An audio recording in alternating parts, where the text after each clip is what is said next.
Y es ahí donde nosotros visualizamos con CoreNest esa oportunidad de venir como crear un vehículo de inversión y de aceleración que permita atraer innovadores a El Salvador. En nuestra trayectoria hemos invertido en más de 45 startups, la mayoría basadas en Estados Unidos y algunas otras en Europa. La startup en general lo que es un emprendimiento, se lo quiero ver así, pero más allá del emprendimiento es un modelo de negocio. La pregunta es, quiero ver cómo te va, y cuando otros se monten, me monto yo. ¿Por qué dejamos para después lo que podemos hacer hoy? ¿Por qué dejamos para después que otro más pruebe, que otro más se sacrifique, cuando realmente esto creo que es bueno para el país?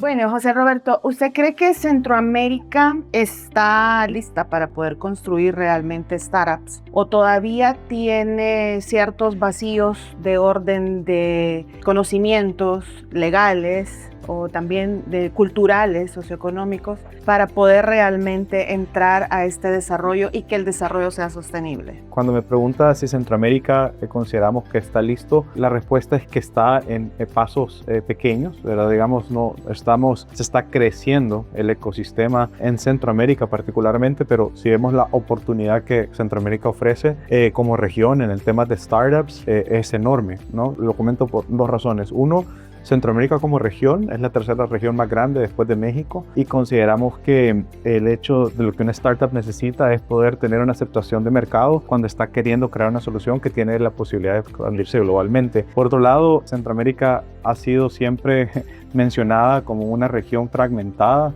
una región que si uno quiere crecer un negocio en El Salvador, pero después hacerlo en Guatemala y en Nicaragua, primero es caro, ¿verdad? Segundo, no es tan sencillo. Empresas de 30 años lo han logrado hacer con mucho esfuerzo, mucho dinero. Solo por poner un ejemplo, viajar de El Salvador a Nicaragua es casi viajar de aquí a Europa. Entonces, a nivel de costos, los tratados de libre comercio, hay muchas cosas que se pueden mejorar. Y son cosas que hacen que Centroamérica no sea tan atractiva como región para venir a innovar. Sin embargo, el principio real de una startup es resolver un problema. O sea, si una startup existe, es para resolver un problema, ¿verdad? Si no hay problemas, entonces las startups tienen un mercado no tan fértil. Si hay muchísimos problemas, entonces las startups tienen un mercado fértil. Y es ahí donde nosotros visualizamos con CoreNest esa oportunidad de venir como crear un vehículo de inversión y de aceleración que permita atraer innovadores a El Salvador, y que desde El Salvador podamos resolver problemas regionales, ganándonos un mercado importante a nivel de tamaño, teniendo claro Centroamérica como región. Y por otro lado, el que pega primero pues pega dos veces, ¿verdad? En ese sentido, lo que nosotros queremos o estamos tratando de posicionar, claro, a través del posicionamiento que El Salvador está haciendo, es que Centroamérica se vuelva una región muy atractiva para founders que de repente están en Colombia o en México o en Brasil, y que en estos mercados gigantes, pues que ya hay cultura de innovación, que hay fondos de inversión, que ya de alguna otra manera tienen un proyecto y encuentran aliados que les ayudan a crecer. Estos grandes países lo que tienen es que también son finitos en el tema de fondos de capital, en el tema de ecosistema, y obviamente estos países van a invertir en las mejores soluciones, pero eso no significa que los que tal vez no invirtieron sean malos, simplemente invirtieron en el primero más fuerte, pero ya hay cultura. Entonces lo que estamos viniendo a decir, hey, a ti que tenés el talento, que tenés el conocimiento, venite a hacerlo acá en Centroamérica, donde vas a encontrar pues la idea de un mercado más fértil, un mercado donde se necesitan más soluciones, y es ahí donde nosotros pues como CoreNest entramos en un proceso también de sensibilización al ecosistema, de poder ver las grandes oportunidades que hoy por hoy un mundo globalizado, un mundo con inteligencia artificial, un mundo con tecnología le puede ayudar a empresas corporativas, a la sociedad en sí misma, a poder eficientizar y ponernos al mismo nivel de lo que hoy por el mundo está haciendo o está pasando. Para nosotros siempre ha sido importante entender el contexto antes de poder tomar las decisiones de lo que vayamos a realizar a futuro. Entonces, hoy por hoy, entendiendo los tiempos, El Salvador se está posicionando como un lugar sumamente atractivo para atraer inversión, para desarrollar innovación y para convertirse en una nación de innovación. En ese aspecto, sabiendo que un país entero está tratando de caminar hacia allá, obviamente si yo soy una empresa que estoy caminando hacia atrás, pues simplemente me van a llevar encima. El hecho de que el país está cambiando su reputación a nivel internacional, el hecho de que el país se está posicionando como un hub de innovación para América Latina, para el mundo, el hecho de que también se están creando políticas, regulación, incentivos que permiten a las empresas reinvertir y crecer. que permiten a las startups o empresas de innovación tener incentivos fiscales para su crecimiento, pues ya está existiendo, ¿no? Tener vehículos con el cual yo pueda constituir una sociedad en menos de 24 horas por medio de SaaS, sociedad de acciones simplificadas, con $1 sin necesidad de un notario, son cosas que también ya pasan en el mundo, ¿verdad? Pasa en Dubái, pasa en Singapur, pasa en cualquier otro lugar que se posiciona como un lugar de innovación, pero también ya está pasando en El Salvador. Y esto nos ha puesto en el mapa a pasos más prometedores para convertir en una nación de innovación. Yo siempre he pensado la vida como un FODA, o sea, fortalezas y debilidades que son internas, amenazas y oportunidades que son externas. Entonces, ¿cuáles son las fortalezas que hoy por hoy el país tiene? Pues posicionamiento, de alguna manera liderazgo político que está impulsando al país a convertirse en una nación de innovación. Por otro lado, ¿cuáles son las debilidades que tal vez tenemos? Pues poco cultura, ¿no? Que vamos más rápido de lo que tal vez el mercado va evolucionando, pero esa habilidad se puede subsanar con educación. Hoy por hoy el conocimiento está en todas partes, ¿verdad? Tenemos plataformas como Cloud, ChatGPT, le podemos preguntar de cualquier cosa y nos va a decir información. O sea, siempre decimos algo, ¿verdad? El origen de la pregunta así es el origen de la respuesta, ¿verdad? Si tenemos preguntas tontas, pues seguramente la respuesta va a ser igual. Entonces, el contexto es clave para poder hacer las preguntas justas. Entonces, en nuestro quehacer con CoreNest, nosotros vemos que el venir aquí a El Salvador y a la región es una apuesta importante que primero va en la línea que el país quiere, ¿verdad? Y segundo, venimos a romper tabús, ¿verdad? De qué innovación,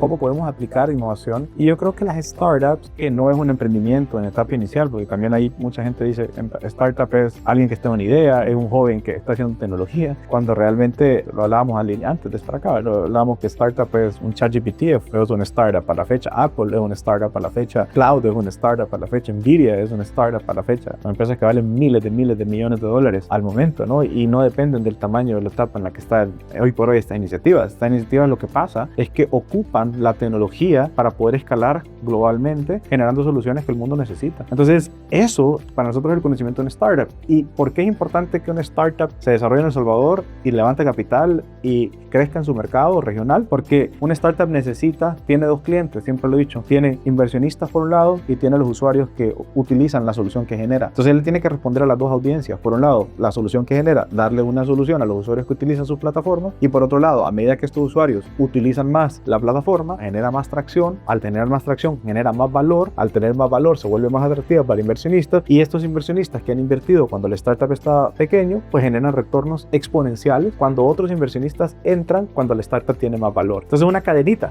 Entonces, pero al principio siempre es como el huevo o la gallina, ¿verdad? ¿Qué hago primero? Genero tracción, pero para generar tracción necesito capital, porque necesito más equipo, necesito entender el mercado, necesito acceso a clientes. Entonces siempre se hacen esas preguntas. Por ende, en mercados como Estados Unidos, Silicon Valley, que ni siquiera es un área, es un área geográfica de Estados Unidos, pero ni siquiera es una ciudad, no es un país, no es un estado, sino es un área pequeña, incluso más pequeña que El Salvador, pero genera el 70% de todo el motor económico de Estados Unidos, porque ahí están las grandes compañías que hoy por hoy se han vuelto globales. Entonces, eso es lo que queremos replicar con CoreNest. Entonces, yo creo que un tema de adopción, de cultura, pero también de mentalidad abierta, de saber leer los tiempos en los que hoy por hoy El Salvador se está posicionando. El Salvador ya no es El Salvador de antes. Claro, todavía hay mucha gente que lo sigue viendo como antes, pero yo creo que esa evolución, esa apertura a la innovación va a empezar a hacer una diferencia en cómo realmente empezamos a ver el crecimiento local. ¿Cuál sería la señal en específica para ustedes que ustedes dijeran, sí, lo logramos en El Salvador? Que hagan más fondos de inversión, que no seamos nosotros el único. Y ojo, no es que seamos el único en El Salvador de fondos de capital de riesgo, pero sí somos el único que está constituido aquí, ¿verdad? Porque fondos de inversión pueden invertir en El Salvador, en la región, en la TAM, pero no necesariamente invertir desde una figura legal aquí, ¿verdad? Entonces, y que la legislación se homologue a lo que un fondo de capital de riesgo, cuando abre en Estados Unidos, por ejemplo, ocupa una figura legal, que aquí en El Salvador existe esa misma figura legal que contemple y dé los mismos beneficios y permisos que te permite una estructura en Estados Unidos. Creo que eso es uno de los grandes pasos para que existan más fondos de inversión locales. Una de las preguntas que nos han hecho algunos inversionistas que están evaluando invertir en CoreNest, en el fondo de inversión, es, mira, ¿y por qué El Salvador? ¿Por qué no México? ¿Por qué no Colombia? Colombia? ¿Por qué no simplemente te quedaste en Estados Unidos y desde ahí invertís en startups latinoamericanas? Pero yo creo que ahí no estamos resolviendo nada. Realmente el que el capital se quede afuera o se quede en otro país y que de ese país se fluya el dinero de manera no tan masiva en algunos pequeños proyectos que puedan estar basados aquí en El Salvador, eso no necesariamente genera la masa crítica económica que necesitamos que exista aquí. Pero la idea de venir aquí a El Salvador fueron dos razones. Una, nosotros somos Coinest es un fondo de capital que opera ya en Estados Unidos con sede en Dubái. Entonces nosotros invertimos normalmente en nuestra trayectoria hemos invertido en más de 45 startups, la mayoría basadas en Estados Unidos y algunas otras en Europa. Ahora, ¿qué sucede?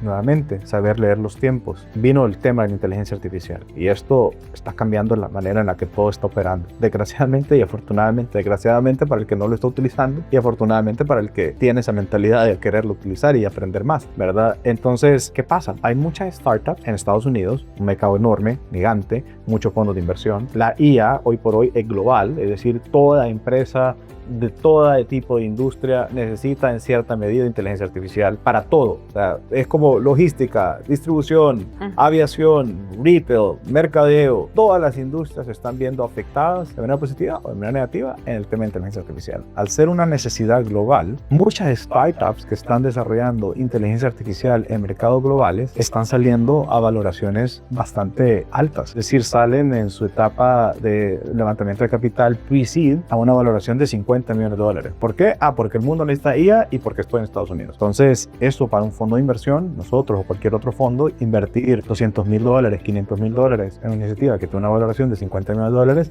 nuestro ownership, nuestro porcentaje accionario de esa startup va a ser bien minúsculo, ¿no? Entonces, y que esa startup alcance esa valoración sobre la cual nosotros entramos o que crezca esa valoración de 50 a 100 a 1,000 millones a 1 trillón, no es tan fácil. O sea, muchas empresas lo han hecho. ChatGPT está cerca de lograr el trillón en valuación, pero vemos que por qué lo ha hecho, no está en todas partes, pero eso no es para todas las startups. Es ahí donde nosotros visualizamos la oportunidad de decir, ok, el talento está en todas partes, a veces los ecosistemas no están en todas partes, y qué pasa si Coinest abre un nuevo vehículo de inversión en donde hay talento, Latinoamérica, y el ecosistema se está alineando, El Salvador. Otro de los temas que también vemos es el tema financiero o el tema fintech. Solo con el hecho de que el 33% de la población de El Salvador tiene acceso a la banca, eso es como, o sea, si no tenés acceso a administrar tu dinero de manera digital, si no tenés acceso a ocupar tarjetas de crédito para poder pagar en línea, entonces, ¿cómo pensamos que El Salvador realmente va a crecer su digitalización? ¿Y cómo pensamos que El Salvador el día de mañana, si no tiene acceso a la banca, va a tener acceso a Bitcoin y va a tener acceso a la blockchain, si esa base todavía no está cubierta? Entonces ahí es donde es muy importante el tema financiero, o sea, que la banca también abra su puerta para poder trabajar con iniciativas financieras, tecnológicas, que hagan que mucha más gente tenga acceso a financiamiento, a dinero, y por otro lado también la banca le dé la robustez a todos estos nuevos modelos de tokenización, de blockchain o Web3 que ayudan a que las comisiones bancarias sean casi nulas, ¿verdad? Y que permitan que cualquier persona en cualquier parte del mundo pueda tener el control de su dinero cuando quiera, en el momento que quiera. Entonces, todas estas cosas, creo que el sector financiero normalmente en la región es uno de los sectores que una startup que desarrolla una solución ahí, pues crece muy rápido porque la adopción es importante. O sea, es decir, necesita el 67% de la población tener acceso a esto. El tema es la educación. Entonces ahí va un poco de la mano. Tercer punto, educación. ¿Cómo ayudamos a que la educación en temas de venture capital, en temas de innovación, en temas de adopción tecnológica, en temas de inteligencia artificial, ayude a que estas personas o todas las personas de la sociedad empiece a ver el tema tecnológico como algo importante? Es un nuevo lenguaje, ya ni siquiera un lenguaje de programación,